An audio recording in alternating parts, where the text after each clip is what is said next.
আমি তামজিদ মাহদি, বয়স 10। আমি বড় হয়ে আপনার মতো বড় আলেম হতে চাই, এখন আমার করণীয়। আপনি বলেছেন ইস্তেগফার করতে থাকলে বিপদ দূর হয়।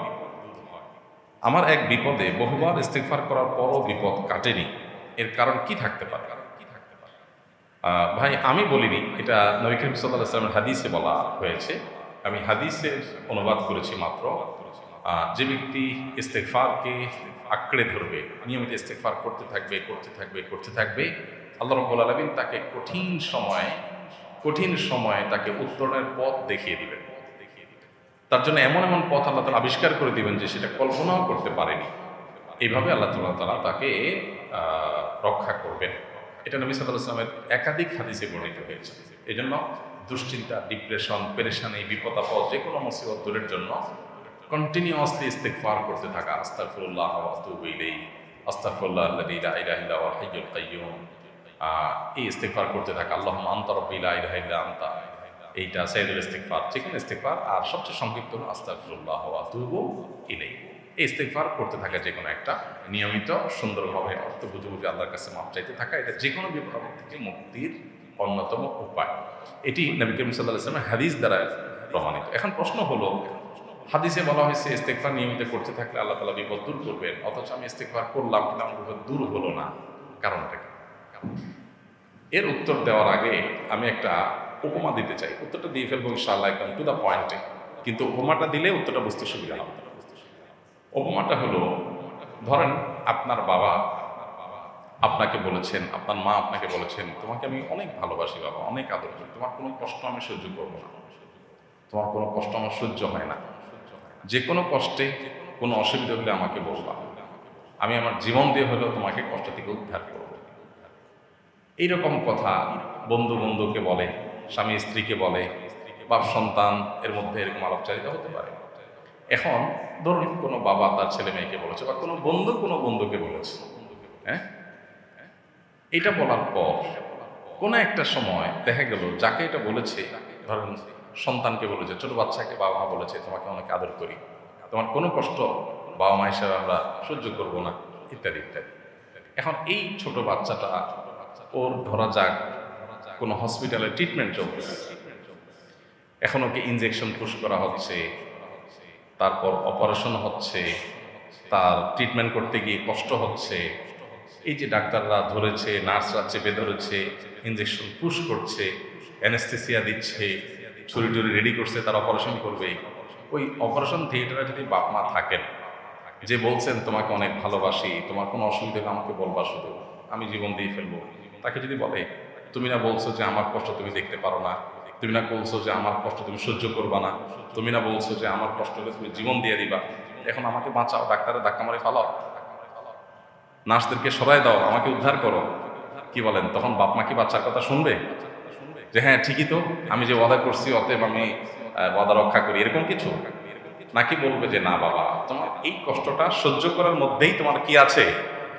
কল্যাণ আছে, তোমার আরোগ্য লাভ হবে।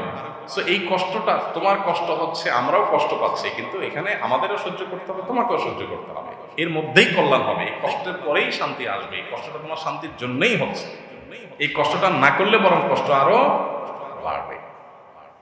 এখন যদি ছেলে বলে, বাবা তুমি না বলছিলা, এখন তুমি তো কথা রক্ষা করলা না, দোস্ত যদি বলে, দোস্ত তুমি না বলছিলা, তুমি তো কথা রক্ষা করলা না, তো ব্যাপারটা কেমন হবে? ব্যাপারটা কি যৌক্তিক হবে? এবার আসেন মূল প্রশ্নের উত্তরে। নবী করিম সাল্লাল্লাহু আলাইহি ওয়াসাল্লামের হাদিসের আলোকে আমরা জানলাম ইস্তেগফার করতে থাকলে বিপদ দূর হয়। এখন আমার বিপদের সঙ্গে ইস্তেগফার পড়লাম কিন্তু বিপদ গেল না, তাহলে এবার কি হবে? এই বিপদ না যাওয়ার মধ্যে, এই বিপদ সহ্য করার মধ্যে আমার প্রভূত কল্যাণ নিহিত আছে। হয়তো এই বিপদ গেলে আমার যতটুকু লাভ হবে, এই বিপদে আমি ধৈর্য ধারণ করে টিকে থাকতে পারলে তার চাইতে পরিমাণে লাভ আরো হয়তো বহুগুণ বেশি হবে। এক্সাম্পল তো আমরা দিয়েছি, এরকম আমরা বহু নজির আমাদের সামনে আছে না নেই? এই জন্য কখনো কোনো আমলের সুফল আমি পাইনি, তাহলে আমাকে মনে রাখতে হবে যে আল্লাহ রাব্বুল আলামিন সাধারণত এই আমলের সুফল এইভাবে দিয়ে থাকেন, এটা হলো জেনারেল। কোনো কোনো ক্ষেত্রে যদি না হয়, তাহলে বুঝতে হবে যে এই না হওয়ার মধ্যেই আমার কি আছে? কল্যাণ আছে, এটা এক্সেপশন। অথবা আমি যেইভাবে ইস্তেগফার করা দরকার, যে মানসিকতা নিয়ে, যেই আপনার আন্তরিকতা নিয়ে, যে মনোসংযোগ নিয়ে, যে মনোযোগ নিয়ে, যে বিনয় নিয়ে, যে শুদ্ধতা নিয়ে, হয়তো আমার কোনো জায়গায় কোনো ত্রুটি ছিল। মনে রাখবেন, ইমানদারের হারাবার কিচ্ছু নেই। নবী করিম সাল্লাল্লাহু আলাইহি ওয়াসাল্লাম বলেছেন, আজাবান লিআমরিল মুমিন, ইমানদারের পুরো বিষয়টাই অদ্ভুত, আশ্চর্যজনক। ইন আসাবাহু খায়রুন, ইমানদারের জীবনে যদি কোনো সুখ আসে, শাকারা, সে আল্লাহকে শুকরিয়া জানায়, তখন সুখে সুখী হলো, আবার এদিকে শুকরিয়া জানিয়ে আখিরাতে আল্লাহর কাছে বিনিময় পাইল, দুই দিক থেকে লাভ।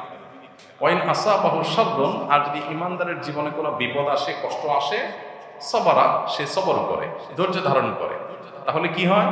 ফাকানা খায়রাল্লাহ, তার এর বিনিময়ে আল্লাহর কাছে সওয়াব পায়, জান্নাত পায়। তাহলে বিপদ হয়েও সে তার বিনিময়ে ভালো কিছু পায়।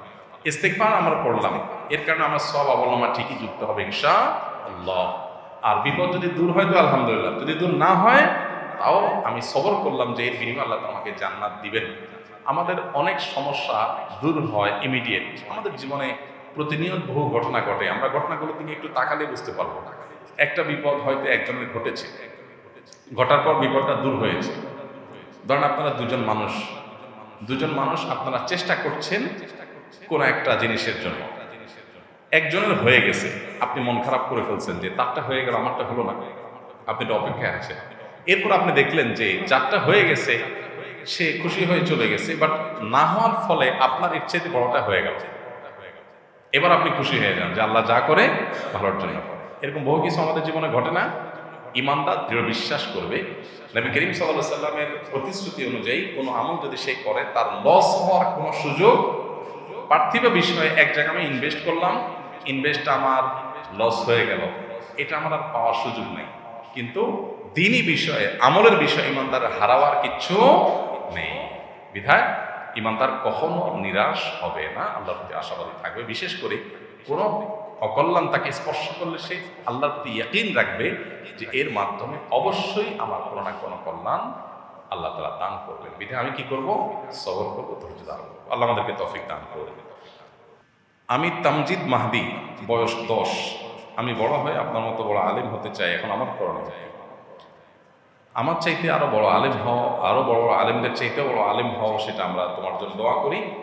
আর বড় আলেম হওয়ার জন্য বা ভালো মানুষ হওয়ার জন্য, ভালো মুত্তাকি হওয়ার জন্য আমাদের কিশোরদের সবচেয়ে গুরুত্বপূর্ণ বিষয় হলো স্মার্টফোন, মোবাইল, কম্পিউটার, তারপরে বিভিন্ন ডিভাইস, এগুলো থেকে দূরে থাকার প্রতিজ্ঞা করতে হবে।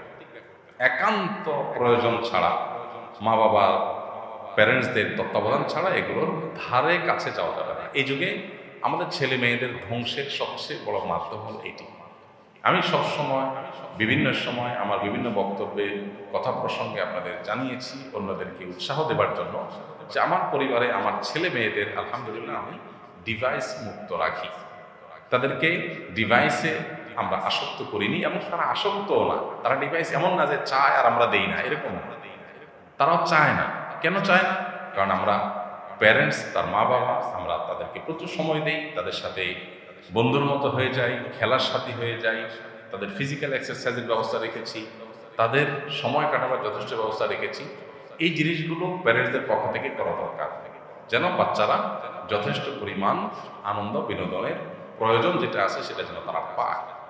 এবং সার্কেল দেওয়া, যে এমন বন্ধু বান্ধব, এমন ফ্যামিলিতে যাবে যে ফ্যামিলিতে ডিভাইসে আসক্তি নেই। যে ফ্যামিলিতে বাচ্চা কাচ্চা সারাদিন বুধ হয়ে টিপাটিপি করে, ওই ফ্যামিলিতে আমার বাচ্চা যাবে না যথাসম্ভব। কারণ আমার বাচ্চা ওখান থেকে ওই বাজে জিনিসটা শিখবে। কঠিন এই জিনিসটা, কারণ সমাজ সব বেশিরভাগই পচে গেছে। এই বেশিরভাগ পচে যাওয়া সমাজে সন্তানদেরকে বাঁচানো খুব কঠিন। তো তুমি যে প্রশ্ন করেছো, তোমাকে বলছি যে স্মার্টফোন বা ডিভাইস, এগুলো আসক্তি থেকে তোমাকে বেঁচে থাকতে হবে। নিজের মা বাবার সাথে ৫ ওয়াক্ত নামাজ, দিনদারি, ভালো কাজগুলো করবে, এবং আম্মা আব্বুকে বলবে ভালো দক্ষ একজন নয় বরং একাধিক ২-৩ জন আলেমের সাথে পরামর্শ করে তারপরে তোমার পড়ালেখার রুট প্ল্যান যেন ঠিক করে। আর এখান থেকে আল্লাহর কাছে দোয়া করতে হবে, আল্লাহ তুমি আমাকে তোমার কোরআন হাদিসের ইলম দান করো, মুত্তাকিদের ইমাম বানায় দাও। সূরা ফুরকানের ৭৪ নম্বর আয়াত পড়তে হবে, মা বাবাকে দিয়ে পড়াতে হবে, এবং ভালো ভদ্র ছেলেদের সাথে ভালোবাসা করতে হবে। এই বয়সের আমাদের ছেলেমেয়েরা ১০ থেকে ১৫ বছরের মধ্যে আমরা দেখি বাচ্চারা প্রচুর পরিমাণ নষ্ট হয়ে যায়, সমাজটা সেদিকে চলে যাচ্ছে। তো এটার বিপরীত স্রোতে যারা চলার চেষ্টা করে সেই ফ্যামিলিগুলোর সাথে উঠা বসা আসে, বাচ্চাদের সাথে উঠা বসা করার চেষ্টা করতে হবে। শিক্ষা প্রতিষ্ঠান পরিবেশটা অনেক গুরুত্বপূর্ণ। যেখানে গুনাহ হয়, পাপ হয়, যেখানে হারামের সংস্রব আছে, সেখান থেকে বেঁচে থাকার চেষ্টা করতে হবে। তো ছোট মানুষ হিসাবে তুমি নিজের চেষ্টা করবে, আর বেশিরভাগই তোমার অভিভাবকের কাজ তাদেরকে কোনো আলেমের সাথে ট্যাগ করে দিবে আর নিজে দোয়া করতে থাকবে। আশা করে যে আল্লাহ তাআলা বড় মানুষ করবেন ইনশাআল্লাহ।